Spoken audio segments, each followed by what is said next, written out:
Here's some facts about trans people. Trans people make up less than 1% of the population in the United States. Yes, less than 1%. Actually, it's less than half a percent. It's estimated that there are approximately 1.4 million trans adults in the United States. There are 330 million people here.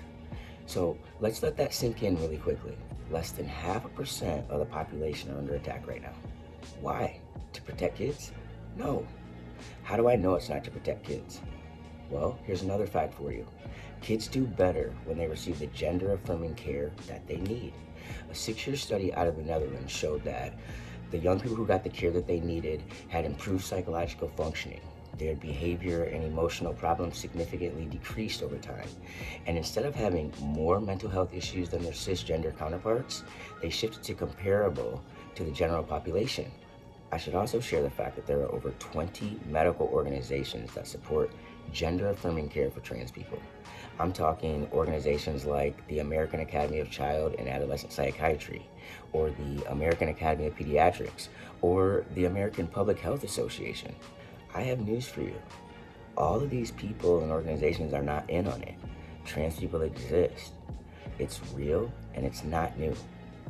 And here's just one more fact, and this one is from the NCAA's website on scholarships.